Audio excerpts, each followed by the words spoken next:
Welcome, everybody. We're so glad that you could join us today. My name is Bob Truby, and we're glad that you could be on this Emerging Scholars Network conversation. I serve as the National Director for the Emerging Scholars Network. We're having an important conversation today, I believe. Nationalism has been a feature of many of our recent political campaigns, particularly in the heartland where I live. Furthermore, many evangelical Christians, in aligning with partisans promoting these ideas, have taken it up in a Christianized form that speaks of the United States in terms that at one time we would have reserved for the nation of Israel in the Old Testament. Paul D. Miller, the author of The Religion of American Greatness, is joining us today to help us better understand this movement. And as the subtitle of his book indicates, What's Wrong with Christian Nationalism? Now, before we get started, I'll just share a few things. We're going to be recording today's conversation. And if you prefer not to be recorded or photographed, please keep your mic muted and disable your video. By continuing to participate in the ESN conversation with your video and or audio enabled after the recording begins, you consent to allow InterVarsity to use the recording and any screenshots of our conversation for InterVarsity ministry purposes, including posting a video recording online for asynchronous viewing. I'll stop the recording now to allow you to disable your video if you wish, and your audio should already be muted.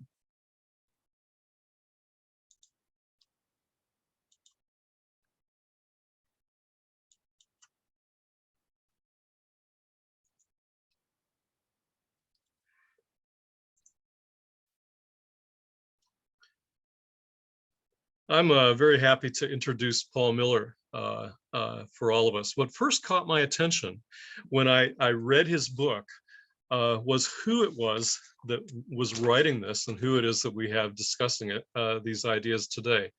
Paul Miller is a white, theologically and politically conservative Afghanistan war veteran who served with the George W. Bush White House. He also worked at the CIA. Excuse me just a minute, I'm going to allow a few people in. He also worked at the CIA as an intelligence analyst. He is pro-life. He lives in Texas, and he reads the Declaration of Independence to his kids on the 4th of July. His writings have appeared in Foreign Affairs, The Dispatch, The Washington Post, Providence Magazine, Mere Orthodoxy, The Gospel Coalition, and Foreign Policy. He works as, he teaches at, he's a professor of the practice of international affairs at Georgetown University's School of Foreign Service, and he's co-chair of the Global Politics and Security Concentration. So with that, we'll jump into things. And Paul, thank you so much for joining us today. Bob, thanks for inviting me to talk with you today, and for everyone on the call as well. Thank you for your time. And I'll just say, I only read the famous bits of the Declaration of Independence, not the whole thing. It's too long for my kids to pay attention to. Oh, there it is. There it is. Okay, I'm going to ask you right off the question that's probably on everybody's minds. Given your background, I'm curious why you have written a book critiquing Christian nationalism rather than advocating it. Thank you for the question, and it's a good one, because there are so many people defending and advocating for Christian nationalism today, a lot of whom are friends and family or people that I would have counted as kind of my erstwhile political comrades. I wrote a book critiquing Christian nationalism because I'm a patriot and because I'm a Christian. When I looked around and saw what was happening on the political right over the past more than a half decade now, they troubled me. And they troubled me because I'm a patriot, because I'm a Christian. They just didn't mesh with what I thought America was, and they didn't mesh with what I thought a good, healthy, biblical political theology was. So I spent quite a long time reading about American history, reading about American identity, and then brushing up again on political theory, political theology. And this book is a result of that long gestation. One of the things you mentioned in the book is this is actually, you actually have both a critique as well of the progressive side of our politics, and you're actually thinking about a third book that might suggest what you think our politics ought to be. Maybe you might want to say a word about that. I mentioned in the preface to the book that this one, The Religion of American Greatness, it's really part of a larger argument. And the larger argument spends equal time critiquing the political left. All of my critique of the right has not led me to embrace progressivism or the agenda on the left. So I do want to spend a whole book critiquing the political left, and then a third volume that I've tentatively titled "The Return of the King" for you Lord of the Rings fans out there. Would be a kind of a defense of what I think would be the kind of the right ordering of our political life together. And that's still a little vague in my head, but that's what I'm working towards. I'm happy to share that university has indeed extended that book contract to me. So look for those books to come out in 2026, 2029, something like that. But give me some time and I'll complete the full argument. A new trilogy. Now we just have to let Peter Jackson get a hold of it. That's right. Well, this is a group of academics. And so one of the things I wanted to do at the start was have define our terms. How are you defining Christian nationalism? I had a friend ask me that. Yeah.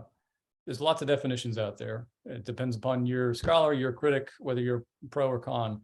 I tried to draw a definition from its advocates. I read their books, I listened to what they're saying, and I tried to understand what their agenda was. And I think it boils down to this. Do you believe that the United States government should, as a matter of public policy, use its power to defend and uphold and maintain America's identity as a Christian nation? If you answer yes, I think that makes you a Christian nationalist.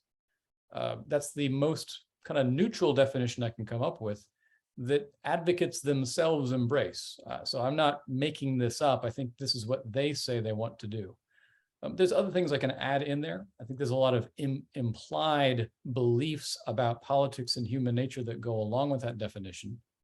I think all nationalists, Christian or otherwise, American or otherwise, they also believe implicitly that you can carve up humanity into these mutually distinct cultural units called nations. That's a premise on which Christian nationalism rests. It's usually not spelled out that way, but I think you have to believe that in order to believe in Christian nationalism. And by the way, I think that's simply wrong. I can go into the critique here in a bit, but that's part of the problem with Christian nationalism. Its premises are flawed. Well, I want to go back to something you said just at the very beginning, and describing your one of your reasons for writing this is that you're a patriot. I think in a lot of the political rhetoric, nationalism and patriotism are conflated. They're associated with each other. And you distinguish the two. How are they different in your mind? That's a great question. And indeed, a lot of people use them interchangeably. And a lot of people who are maybe instinctively attracted to the nationalist program feel that they kind of have to because they love America. And they think that if you love America, well, this is the agenda. This is the program of how to love America right. So I do want to distinguish and say these things are different, and you can be a patriot and not sign up for the full nationalist program. I think the question is, what does it mean to be an American? What is it that you love when you say you love our country? As a patriot, I think, and as a Christian, I think I'm obligated, in a sense, to have gratitude for the community that I've been born into. In God's providence, I was born here in the United States, lived my whole life here, a couple of years overseas, but I'm grateful for what I have here. I'm grateful for our freedoms. I'm grateful for the unique story that I get to help live in this country. I think that's a good description of patriotism. If you ask a nationalist what they love about America, the answer is going to sound a bit different. They start to talk about our specific cultural heritage. They love the fact that we were founded by Christians, that we've had a predominantly Christian cultural inheritance.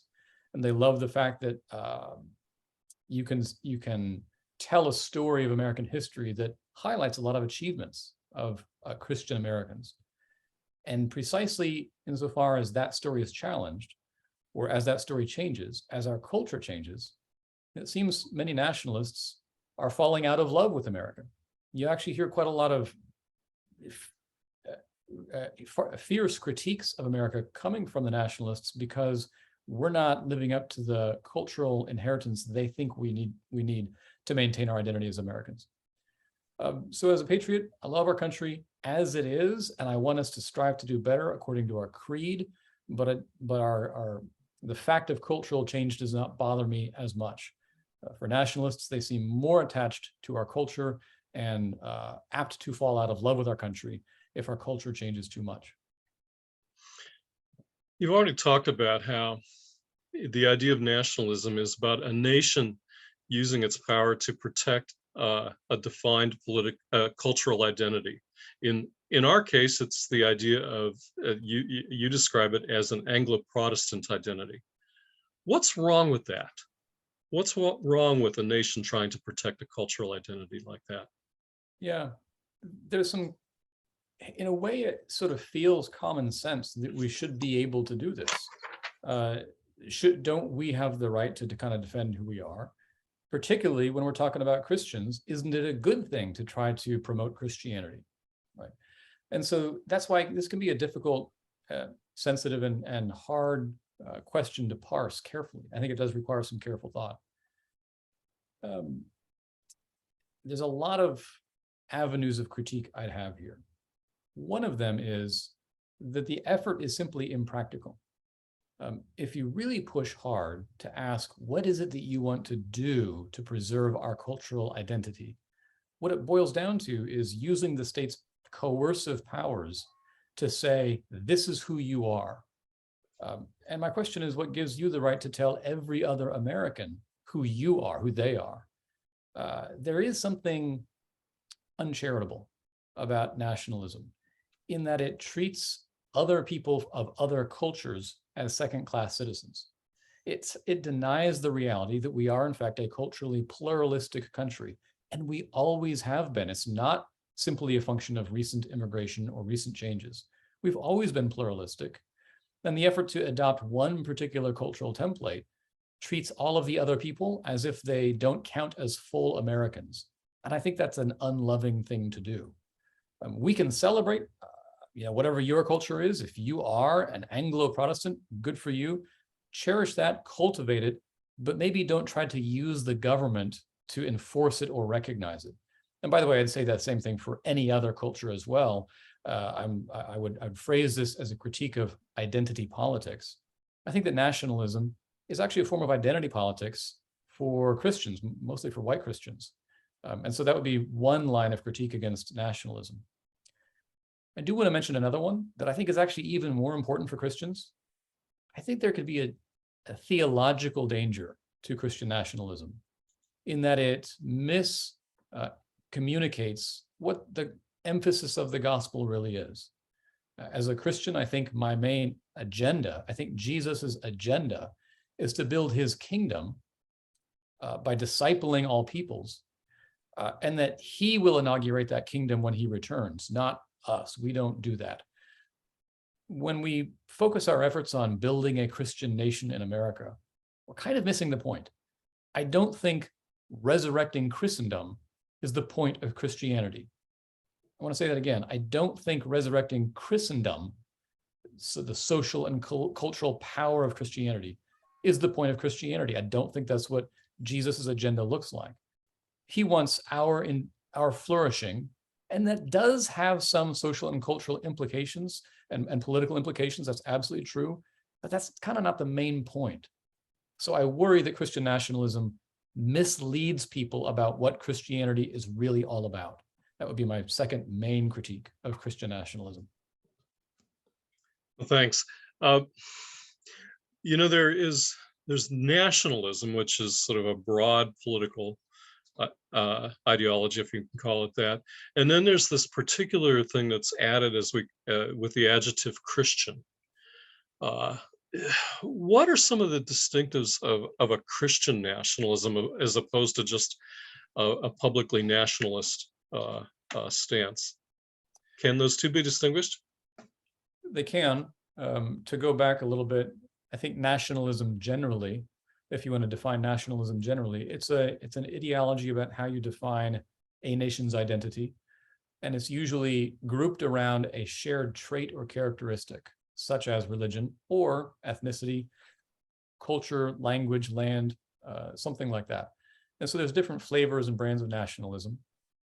In American history, probably the most popular kind of nationalism, unfortunately, was white nationalism. Thankfully, overt white nationalism is, very rare. But instead, we have this kind of religiously infused nationalism, where people, and to zoom out again to talk about kind of global nationalism. Nationalism is an effort to reassert a traditional identity. In times of change, cultural change, economic upheaval, times of war, many people around the world, they want to reassert, reaffirm, and defend some traditional notion of who we are. Quite often, almost always, that does involve a religious component to it. And so we see that in, for example, in Hungary, where they have rewritten their constitution to proclaim themselves a Christian nation and as a Christian Hungarian nation. And their nationalism is both religious, ethnic, and linguistic altogether. I think we see it in Russia. I think Russia is a pretty good example of Christian nationalism, but it's also Russian nationalism. They've really fused Russian language, Russian ethnicity, and the Russian Orthodox Church into one sense of who they are. And I think that is influencing a lot of what's going on in Russia today. So I could go on, but you can have nationalism without religion, but quite often they do go together. One of the things you do in your book is talk about some of the biblical support that Christian nationalists invoke for their views.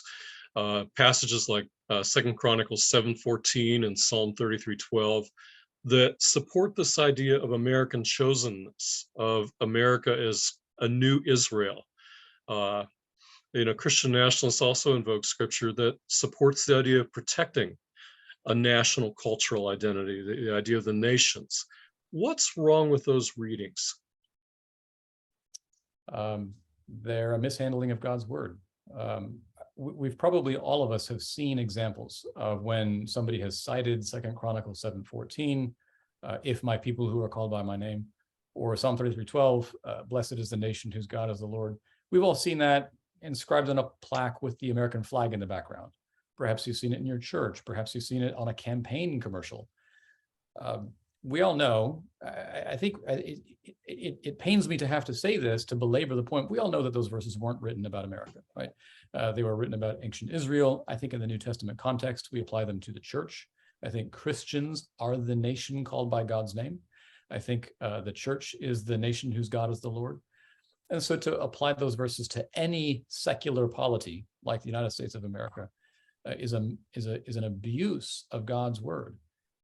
Perhaps we have fallen into the habit of simply tolerating this misreading as a forgivable quirk, as just a kind of a excessive display of patriotism. I actually think it's kind of a big deal to see God's word misused that way. And I would want to see Christians publicly rebuke the mishandling of God's word like that. I want to see those verses no longer used in reference to America. That would be a wonderful thing that would make America more Christian, in fact, because we'd be honoring God's word better. Ultimately, you propose that Christian nationalism is idolatrous. Why do you believe it? Why do you believe it's idolatrous? Yeah, so I tried to be very careful with how I said this in the book. I spoke about Christian nationalism rather than Christian nationalists, the people, because I don't know the state of people's hearts. Mm-hmm. What I tried to say was, if you look at the set of ideas and you push them to their logical conclusion, if you look at the ideal type of Christian nationalism, it is an idolatrous worldview or set of ideas, because it does end up holding the nation up as an object of veneration, even of worship. And oftentimes, it's the leader who becomes the focal point of a kind of an idolization or even a cult of personality. And that's fairly common in history when we see excessive nationalism, to see it inspire religious devotion in its adherents and to elevate one particular leader into an almost cult-like figure. That's happened before. So I think it's fair to recognize the religious nature of the enthusiasm, the passion that nationalism often evokes. And other scholars have noticed the same thing. I'm by far not the first one to note the religious aspect of nationalism. It's almost received wisdom among scholars of nationalism that it takes the place of religion and performs the same function and becomes, in a sense, a substitute religion. And that, of course, is quite troubling. You just gave us an example of your careful use of words here in distinguishing nationalism from nationalists. And one of the things I noticed in your writing was that whereas a lot of other writers are quick to invoke the terminology of racism or racists, of white supremacists in their condemnation of Christian nationalism, you're careful about that. You address racial inequality. You address the Christian support for Confederate monuments to white supremacy. But the term you, if I'm right, if I'm reading you right, you use most often in your book is illiberality. I wonder if you would talk a little bit about your use of that term, and also a little bit about just the measured tone of your writing, about how you've tried to be careful with this language. Yeah, thank you for noting that. It was a deliberate choice to try to write with a tone that would invite people into a conversation. And I think we've all noted that when you start talking about racism, it really often tends to end the conversation rather than invite it to continue. And I wanted the conversation to continue. There are some things to address with regard to race, racial inequality, Christian nationalism.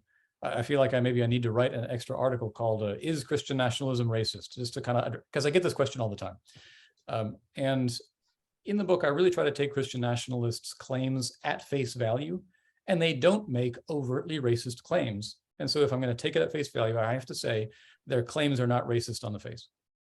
But I think that's not quite the end of the story, because you also look at the realities of enduring cross-generational inherited racial inequalities, which is a true thing, and the record of Christian nationalists in addressing it, which is to say Christian nationalism largely doesn't address it, tends not to see it, even denies that there's a problem, and seems content with the continuation of such racial inequality in a way that they think is consistent with America being a Christian nation.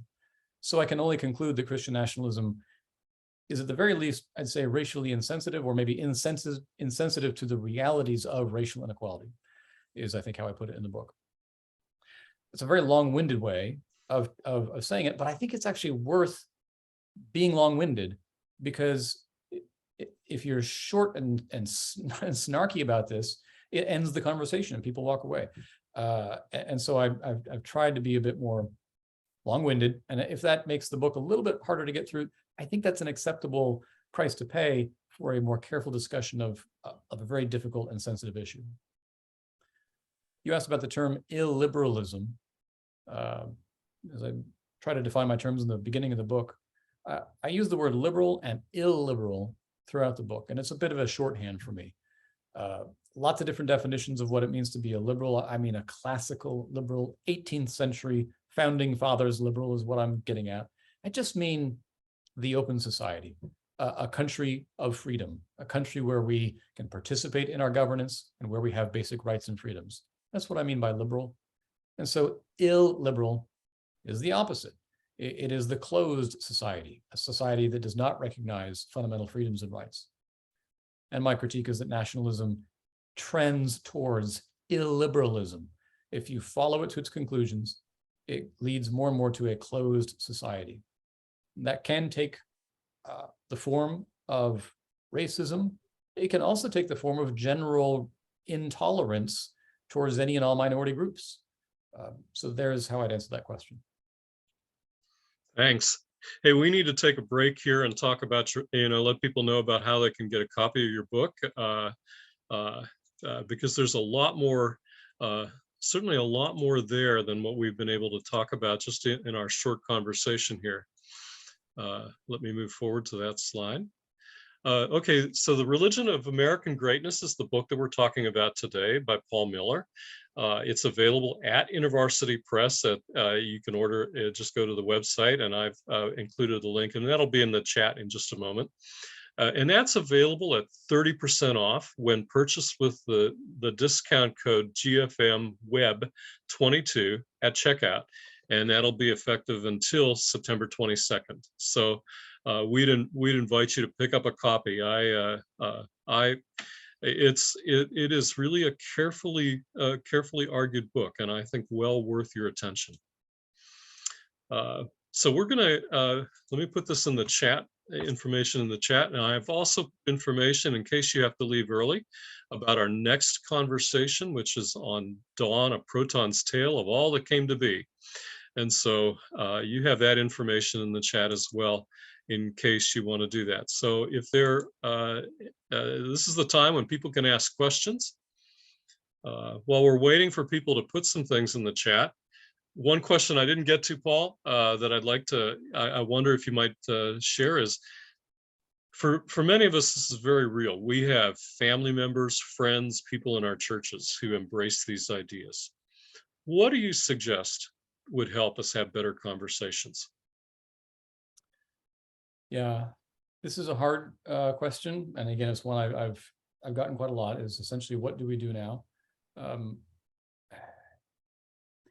I think one of the best answers I can give you is, first, read the book, and if you find any aspect of kind of Christian nationalism in your own thinking, I would lovingly challenge you on that, and invite you to consider the arguments I present in the book.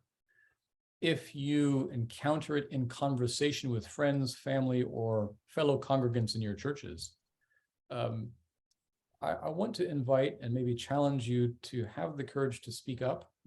I think we are trained to avoid controversial conversations about politics and religion. There's that old adage about how you're not supposed to talk about politics and religion in polite company. I think that's terrible advice, because what it does is it lets bad opinions about politics and religion go unchallenged. And I think that we have a responsibility to challenge a misuse of God's word. I think we have a responsibility to challenge political injustice. And I think we have a responsibility to challenge the bad admixture of these things when it does happen, as I think it happens with Christian nationalism. So if you have friends, family, neighbors who advocate these ideas, or who advocate falsehoods and conspiracy theories, please say something with humility, with love, with grace, and with a measured tone, but do push back and have the courage to say true things and ask hard questions about where their ideas lead and who it will leave out. How's that? Okay, well, that's a good start. We're still waiting on folks to add some questions to our chat, but while we're waiting, I wanted to ask you about, you talk about the Christian right, which from at least looking at your biography, you've been a part of in some ways, and this, there is this movement of conservative ideas that has classically been part of the Christian right, and this developing movement of nationalism. Can you trace a little bit about how that's unfolded for us, and where, and if you can, where you had to part company, or when was it that you parted company with some of that? Because I sense you were very much engaged with many of the things of the Christian right. Well, the when is easy. It's 2016, or more accurately, 2015. Look, when we look back on the history of the Christian right and its place in American politics, American history, I think what you see is a lot of change overcoming America in the 1960s, a lot of cultural change. Recall what I said a bit ago about how in the midst of change, people seek to reassert traditional identities. And I think that's what happened as we had a lot of demographic change, cultural change, and religious change.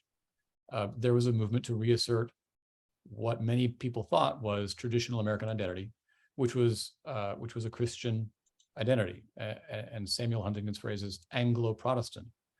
So it's a culture more than a religion or a race, right? It is a culture, a cultural mix of a kind of European heritage plus mostly Protestant Christianity.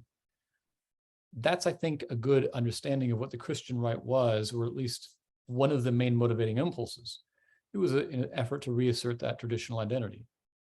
I think we can recognize that its agenda included many good things. I'm pro-life, I'm pro-religious liberty, I send my kids to a private school, and all of that was essentially made possible by the ongoing efforts of the Christian right, and I'm grateful for that. But can we also recognize that the Christian right had some unhelpful aspects to it as well? Any effort to reintroduce prayer in public schools, I think, is misguided. Any effort to make kind of public school teachers lead a Bible study, studying the Bible as God's word, as government employees, I think that is also misguided. I could go on, but I would, in answer to your question, stress that the Christian right was really a mix of some good, I would call it Christian republicanism with a small r, and some Christian nationalism as well that infused that movement. Well, we've gotten a few questions. One of the first is, as you speak about illiberalism, is it a part of the progressive movement as well as the more conservative Christian nationalist movement? Yes, absolutely. And that will be the next book. Volume 2 is all about the illiberalism of the left, which is one of the reasons why in my reaction against Christian nationalism, it hasn't turned me into a progressive. Some people have. They've just kind of completely changed political orientation entirely, and I haven't. I think I remain conservative in some whatever pre-2016 sense exists, because I don't agree with the agenda of the progressive left. Again, I'm pro-life. I think the progressive left has a very different understanding, a more restricted understanding of religious liberty. I note there was that case with Yeshiva University just, I think, today or yesterday, that was essentially handed back down to state courts. And that's the sort of thing I'm getting at. I would strongly support a more robust freedom of religious association. I think the progressive left rests on an understanding of human personhood that I don't share. They believe that human flourishing comes from essentially unrestricted autonomy from all authorities, including the authority of nature itself. And again, I don't share that. And it does lead the left into some illiberal directions. So give me about 4 years to flesh out that argument, and I'll come back for the next installment in the series. We're looking forward to it. Our next question, it goes back to something you've touched on already, concerning Hungary. It was, you've noted that the foundation of Hungary by Christians based on Christian policies, and described it as Christian nationalists. But are there ways that Hungary is different than the United States? Sure. Look, the very presence of a majority of Christians doesn't make Christian nationalism. And the fact that, in my view, the founding ideals of the United States are broadly consistent with biblical political theology, that's not Christian nationalism. That's actually just a really good thing. Christian nationalism is specifically about using the government's power to enforce a cultural heritage, right? That's a different thing. Hungary has veered hard in the direction of Christian nationalism and authoritarianism over the past 10 or 15 years under the premiership of Viktor Orban, who's been very explicit about this. He calls himself illiberal. He wears it as a badge of pride. And he openly, again, has actually amended their constitution to say this is a Christian nation. And that's played out in some extremely restrictive immigration policies, and also some it's increasingly overt racism in Hungary. He actually said something, it was just weeks ago, and I wish I could remember exactly what he said so I could quote it to you, but I think it's become more overt in Hungary that they've come out with to embrace racist policies. So the answer is yes, Christian nationalism is very much evident in Hungary. I think there's similarities and differences with how it manifests in the United States. We're different countries, different histories. America's always kind of weird and exceptional in that sense, but we're not exempt from the temptations.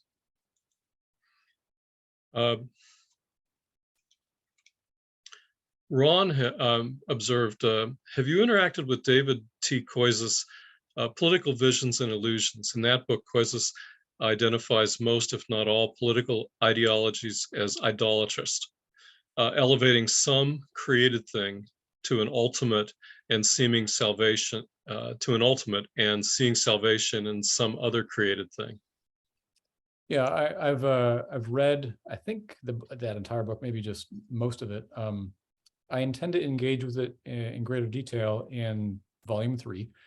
I agree that political ideologies, when you push them, almost always become idolatrous. The difference I have is that he describes liberalism with a capital L as just another ideology that can also be idolatrous. I think he and I are just using words differently. I think there is a version, I think what he describes in that chapter, I think I agree, can be idolatrous. I would use the word progressive instead of the word liberal to describe the things he describes in that chapter. Later in his book, he then defends certain institutions like an open society, democracy, and rights. Well, I actually think historically that's more accurately called liberalism. So he and I are just using the word liberal in different ways, but I think we're describing similar realities. And I do agree with his fundamental point that political ideologies can become almost always idolatrous if you push them too far. I am far more ready to embrace the word liberal as just the label for the institutions that allow for an open society. Tiana says, I don't have a question because I'm sitting with this. It's a lot to digest. And that's indeed the case. That's okay. Thank you for digesting and working on it. It took me a very long time to write the book because it is a lot to digest. And I know it took me a long time to think through it. So if it takes time to read it or listen or think through it, that's fine. Yeah, Tiana, I'm still digesting the book. So we're together on that. David says, could you define Anglo when you use the term Anglo-Protestant? Are you referring to Anglo as a race, or referring to English-speaking Americans, or something else? So the phrase, I didn't coin that phrase, Anglo-Protestant, comes from Samuel Huntington, and a few other scholars have used it or versions of it. And he's very clear that when he talks about Anglo-Protestantism, he's talking about a culture more than British ethnicity, European race, or Protestant theology. And I want to engage with that as the strongest version of Christian nationalism. It rests on a cultural argument more explicitly than on a racial or theocratic argument. To be clear, there are versions of nationalism. There's white nationalism, and there is essentially kind of sort of a theocratic nationalism or theonomy. Those are out there. I just kind of chose to overlook them because I don't think we need book-length refutations of them. And probably none of us here are white nationalists or theonomists. And if you are, happy to talk to you after the webinar. So I want to engage with the strongest argument, which I think is the cultural one. What Huntington is saying is anybody can assimilate to Anglo-Protestant culture regardless of your race and religion. And by the way, I think he's actually right about that. He's just wrong that the government should make you assimilate to that. I think Anglo-Protestantism as a cultural heritage has a lot of good things about it. It's got some bad things about it too. And I'm not ethnically British. I'm actually more German than that. But I would pretty strongly identify with an Anglo-Protestant culture. I don't think it's irredeemably evil, but I also don't think it's the government's business to enforce it on anybody. Paul raises a question that I think is a good follow-up in some ways. Any thoughts on national identity? Should we have such an identity? How does that change with immigration and time? Is there something that's good about national identity? Yeah, great question. I wrote the book, I wrote the first 9 chapters, and I thought I was done, and then I realized that I needed to answer this question. I can't write a whole book tearing down the idea of nationalism without answering the question, what does it mean to be an American and what holds us together? And so my final chapter really is a chapter-length rumination on that. What does it mean to be an American? I came into this project thinking I was going to defend pure creedalism and say that the only thing that makes America is the American creed of liberty and equality, the Declaration and the Constitution. I was actually persuaded that's not enough. That's not quite the right answer. Just a set of ideas can't hold a nation together on their own. The nationalists want to add culture, race, ethnicity, whatever else. And I think that's too much. So what else is it that we add to the mix? I think we add history. I think what it means to be an American, it's not just the creed, it's the story of the creed. We Americans are the ones who have lived out the creed and the efforts to live up to the creed over the last quarter millennium in this land. And what a story it is. It's full of heroes and villains. It's full of tragedy and triumph, but more triumph, I think, than tragedy. And that's the inspiring thing about being an American. You and I get to be part of the story.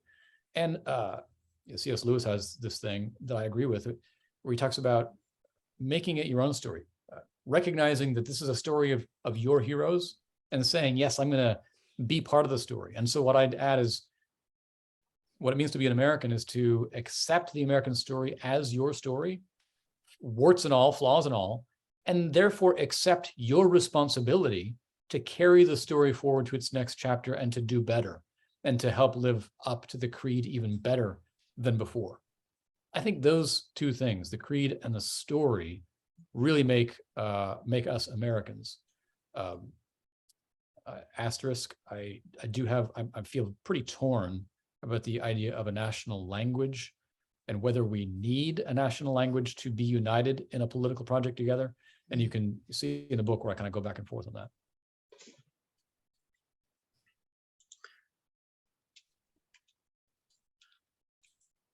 Hannah says, so many conversations about these things are just incredibly painful. I know you've offered some really helpful thoughts on how to have the conversations intellectually.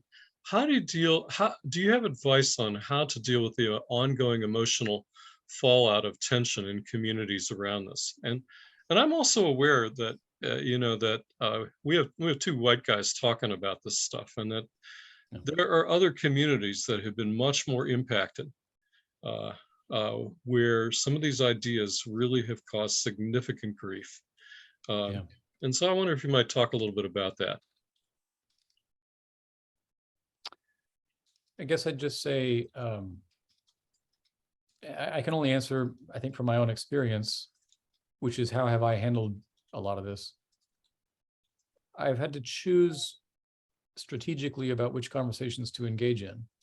And some I just choose, I'm not going to participate because I don't feel able to, while still maintaining grace, patience, and charity. Just knowing my own heart. Look, one of the reasons it took so long to write this book is I had to work through a lot of my own feelings as I did so. And they weren't always holy. They weren't always admirable. And so it just took a long time.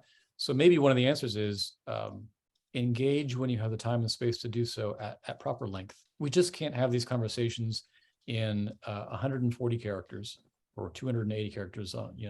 We can't have these conversations on Facebook.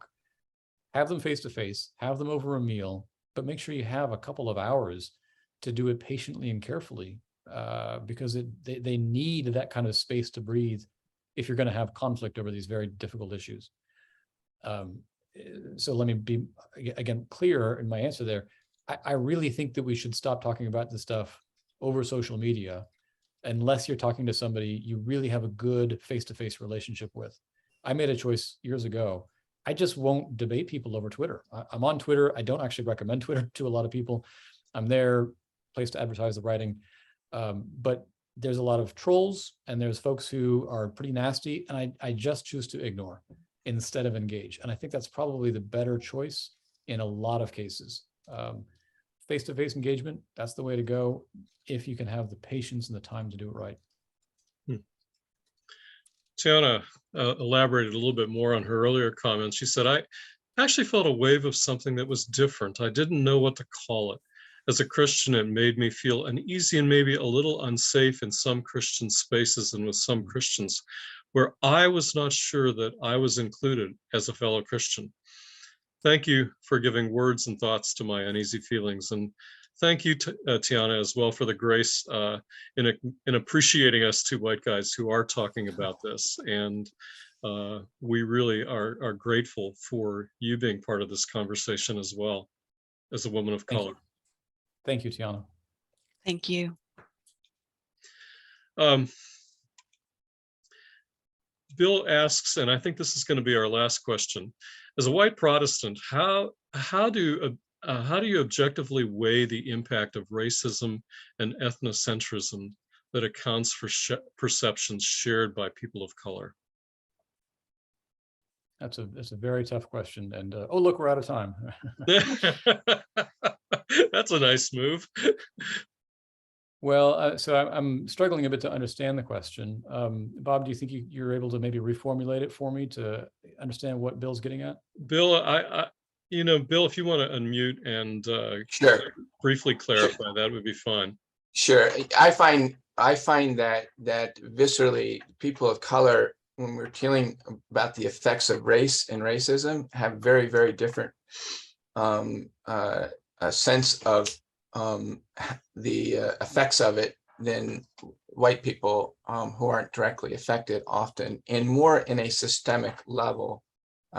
So ways that we as white people aren't as naturally perceptive to. I'm not talking about overt racism. I'm talking about systemic racism. Sure. and how this plays out in terms of policies that disproportionately affect people of color. And you're asking, how do we measure that?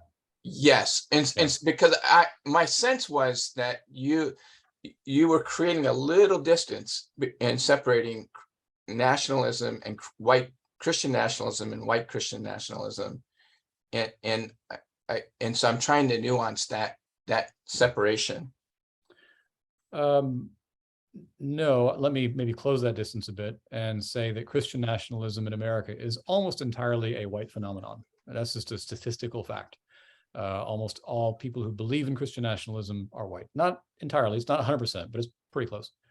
And so that statistical fact should at least raise some questions. Now, how do you measure further? I leaned on a lot of polling data.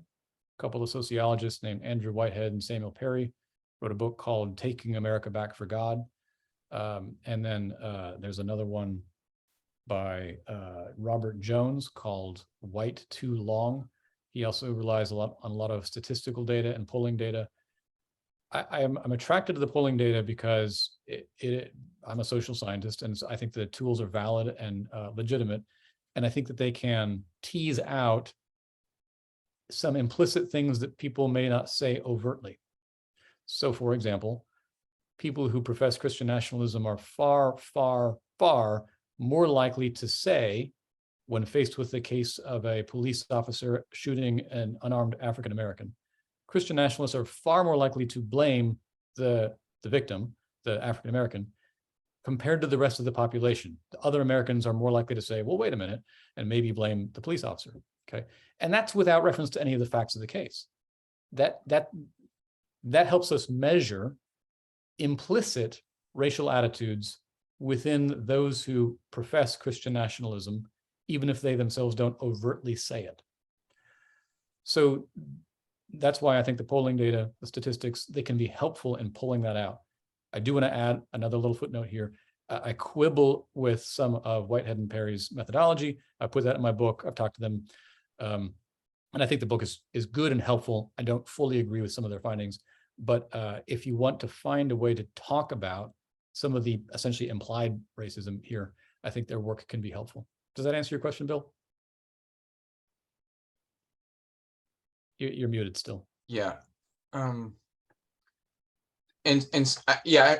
so like there's a blurry line, I guess, between Christian nationalism and white Christian nationalism, or I'm not quite sure.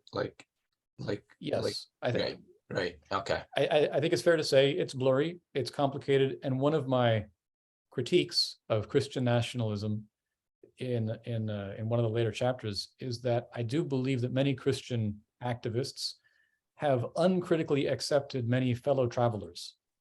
What I mean is that there's a lot of white nationalists out there who are advocating kind of similar things, and Christian nationalists are not calling out the sins of their co-belligerents. They're rather accepting them as allies or turning a blind eye. And I think that is a deeply troubling aspect to the movement. And maybe that's the blurry line you're getting at. Hey, I'm going to break in here.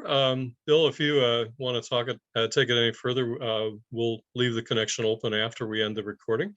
But for the sake of everybody's time, I want to just give Paul a chance for maybe a brief concluding word, if you have one, for us. Just want to say thank you, Bob, for inviting me to speak here, and thank you to everyone on the call for your time.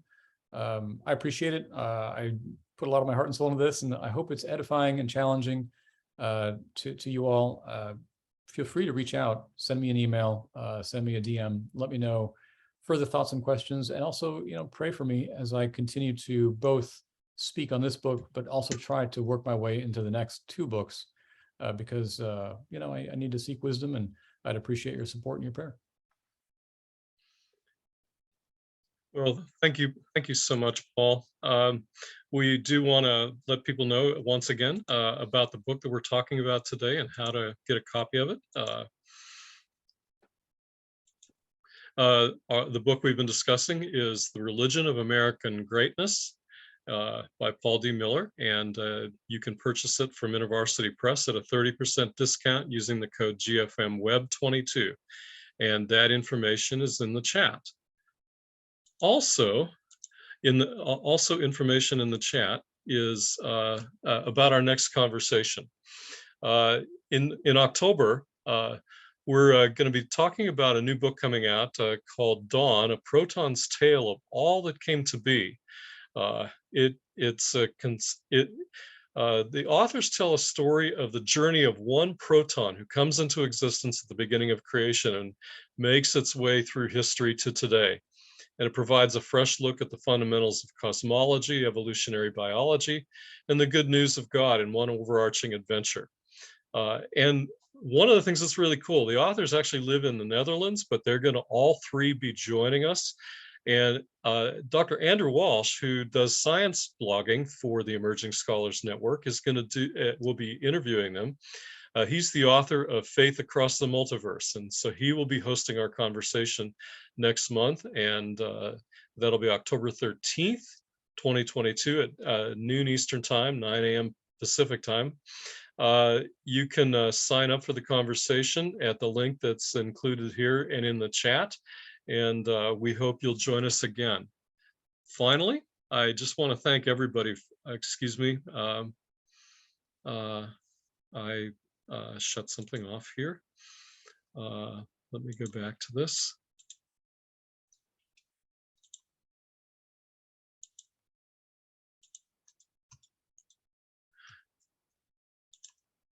We do want to thank everybody for joining us today. We hope, if you're not already a member of the Emerging Scholars Network, that you'll go to our blog at blog.emergingscholars.org and click on the join button, and membership is free, and it puts you in touch with all the different kinds of events like this that we're hosting. You can also follow us on Facebook, Instagram, and Twitter at ESN IVCF.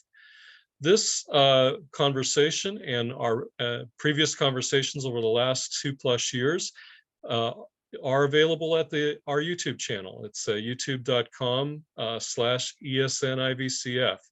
And so if you have friends who weren't able to make it today, this conversation should be up shortly, and you can invite them to come and see. Last of all, I want to just thank everybody for joining us. Thank you all for taking your time to be with us. Paul, thank you for being part of the conversation as well. And I'd like to add a thanks to InterVarsity Press for their work, both in publishing your book, but also in helping us set up this conversation today. So thank you, everybody. And with that, we're going to conclude the recording. If you wish to stay on, you're welcome to do so for a few minutes.